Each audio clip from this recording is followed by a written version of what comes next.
परम प्रेममय जुग पुरुषोत्तम श्री श्री ठाकुर अनुकूल चंद्रेर आतुल चरण जानाई आमार शतकोटी प्रणाम। जय गुरु सकल इष्टप्राण दादा मायरा। परम दयालेर पूजा करार समय এই বিশেষ ভুলগুলো কিন্তু আপনারা করবেন না। এই বিশেষ ভুলগুলো থেকে অতি অবশ্যই বিরত থাকার চেষ্টা করবেন, না হলে কিন্তু পরম দয়ালের পূজা সম্পন্ন হবে না এবং পরম পিতার আশীর্বাদ আপনারা লাভ করতে পারবেন না। পরম দয়ালের পূজা করার সময় আমাদেরকে কিন্তু বেশ কিছু বিধিবিধান মেনে তবেই তার পূজা করতে হবে, না হলে কিন্তু তাকে আমরা কখনোই সন্তুষ্ট করতে পারবো না। এছাড়া বাস্তুশাস্ত্রের নিয়ম অনুযায়ী আমরা কিন্তু পূজা করার সময় বেশ কিছু নিয়মও মেনে চলব। সবার প্রথম পরম দয়ালের মন্দির যেখানে নির্মাণ করবেন, যেখানে আপনারা গৃহে পরম দয়ালকে স্থাপন করবেন, গৃহে যেদিকে ঠাকুর ঘর করবেন সেটা কিন্তু যেন গৃহের উত্তর পূর্ব দিকে হয়। বাস্তুশাস্ত্র মানে গৃহের উত্তর পূর্ব দিকে ঠাকুর ঘর করাটা মঙ্গলময়, এতে করে ভগবানের আশীর্বাদ বেশি করে লাভ করা যায়। এছাড়া ঠাকুরের সিংহাসন কিন্তু সবসময় দক্ষিণমুখী রাখার চেষ্টা করবেন। যখন আপনি পূজা করবেন যেন উত্তর দিকে মুখ করে আপনি ঠাকুরের পূজা করেন, এতে করে বেশি করে কিন্তু ভগবানের আশীর্বাদ লাভ করা যায়। যখনই আপনারা ঠাকুরের পূজা করবেন তখন কিন্তু একটা জিনিস মাথায় রাখবেন, সেটা হলো মনের পবিত্র ভাব। মনের পবিত্র ভাব না জাগলে কিন্তু আপনারা কখনো পরম দয়ালের পূজা করবেন না। মনকে আগে পবিত্র করবেন, মনকে আগে সুন্দর সুমধুর করবেন এবং পূর্ণ নিষ্ঠাভরে ভক্তিভরে কিন্তু তবেই আপনারা পরম দয়ালের পূজা করতে পারবেন। আর যদি আপনারা আপনাদের চলন চরিত্র আচার ব্যবহারকে ঠিক না করতে পারেন তাহলে কিন্তু কখনোই পরম দয়ালকে সন্তুষ্ট করতে পারবেন না। দ্বিতীয়ত, পরম দয়ালের পূজার সময় আপনারা কিন্তু মনের মধ্য থেকে সকল প্রকার অহংকার, দেশ, হিংসা এগুলোকে ত্যাগ করবেন। এগুলো যতক্ষণ আপনার মনের মধ্যে থাকবে ততক্ষণই কিন্তু আপনি পরম দয়ালকে সন্তুষ্ট করতে পারবেন না, ততক্ষণ পর্যন্ত আপনি কিন্তু পরম দয়ালের আশীর্বাদ লাভ করতে পারবেন না। তৃতীয়ত, মনের মধ্যে যদি আপনার হিংসা থাকে, মনের মধ্যে যদি আপনার কোনো চাহিদা থাকে, কামনা বাসনা থাকে, তাহলে কিন্তু আপনার পূজা সার্থক হবে না। মনের মধ্যে থেকে সকল প্রকার হিংসা, চাহিদা, কামনা বাসনা এগুলোকে ত্যাগ করবেন।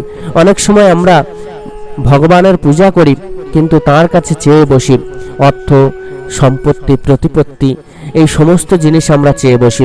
এটা কিন্তু কখনোই করা উচিত নয়। তাকে পূজা করলে, তাকে সন্তুষ্ট করলে সদা সর্বদা আমরা কিন্তু ভালো থাকব, সুখে থাকব, শান্তিতে থাকবো, আমাদের সমস্ত কিছু লাভ সম্ভব হবে। পরম দয়ালের পূজার সময় আপনারা কিন্তু অতি অবশ্যই তাঁর চরণে ফুল নিবেদন করার চেষ্টা করবেন, তুলসী পত্র নিবেদন করার চেষ্টা করবেন। তাঁর চরণে অতি অবশ্যই সাদা ফুল কিন্তু নিবেদন করবেন, বা হলুদ ফুল বা কমলা কালারের ফুল, অন্য কোনো রঙের ফুল কিন্তু ব্যবহার করবেন না। অন্য কালার বলতে লাল বা গোলাপি এই জাতীয় কালারের ফুল কিন্তু আপনারা পরম দয়ালের শ্রী চরণে অর্পণ করবেন না।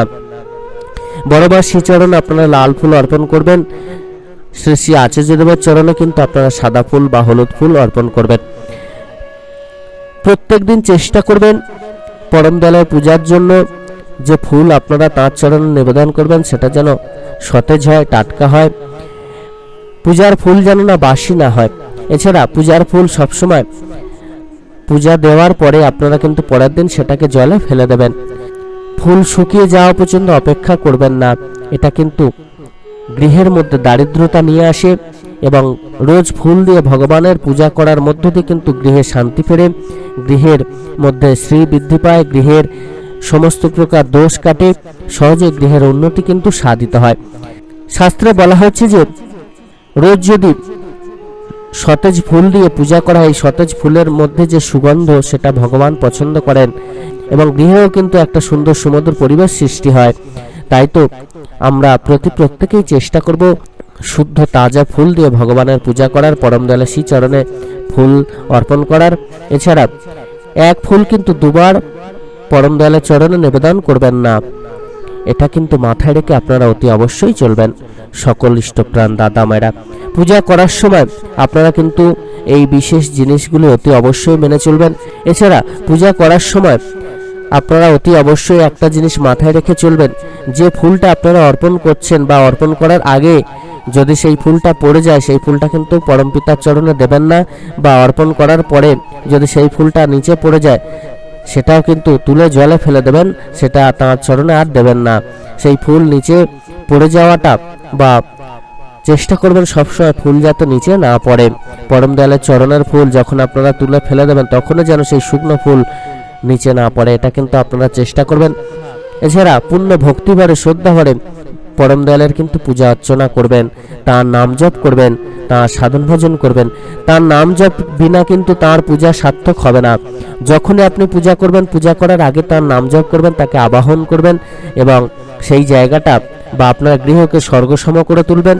তারপরে কিন্তু পরম দয়ালের পূজা করবেন, তারপর আবার নাম জপ করবেন। এতে করে পরম দয়াল আপনার প্রতি সন্তুষ্ট হবেন এবং আপনার গৃহে কিন্তু তিনি আসবেন, আপনার প্রসাদ গ্রহণ করবেন। আপনারা যদি নিত্য পরম দয়ালের অমৃত নাম জপ করতে পারেন, আপনারা যদি নিত্য পরম দয়ালের নাম জপ করেন, তাতে করে কিন্তু তিনি সন্তুষ্ট হবেন এবং তিনি আপনাদের পূজা গ্রহণ করবেন। তার নাম জপ বিনা, সাধন ভজন বিনা তিনি কিন্তু কখনোই পূজা গ্রহণ করবেন না। তাই তো সবার প্রথম আমাদেরকে তার অমৃত নাম জপ করতে হবে এবং এই নাম জপের মধ্য দিয়ে তাকে সন্তুষ্ট করার চেষ্টা করতে হবে। পূজা করার পর ভগবানের যখন প্রসাদ আপনারা নিবেদন করছেন, তখন কিন্তু অতি অবশ্যই প্রসাদে তুলসী পত্র দেবেন। আর প্রসাদ নিবেদন করার পর আপনারা পরম দয়ালের সেই চরণে প্রার্থনা জানাবেন যাতে তিনি আপনাদের প্রসাদ গ্রহণ করেন, এই প্রার্থনা জানাবেন এবং অন্তত 10 মিনিট কিন্তু তাঁর কাছে বসবেন, তাকে বাতাস করবেন, তাঁর চরণে প্রার্থনা করবেন এবং তাঁর নাম জপ করবেন। এতে করে তিনি সহজেই তাঁর প্রসাদ গ্রহণ করবেন এবং পূর্ণ ভক্তিভরে শ্রদ্ধাভরে আপনার এই বিশেষ কর্মের জন্য তিনি আপনাকে আশীর্বাদ প্রদান করবেন। সকল ইষ্টপ্রাণ দাদা মায়েরা প্রত্যেকে খুব ভালো থাকবেন। পরম দয়াল আপনাদের প্রত্যেকের মঙ্গল করুন। জয় গুরু বন্দে পুরুষোত্তমম।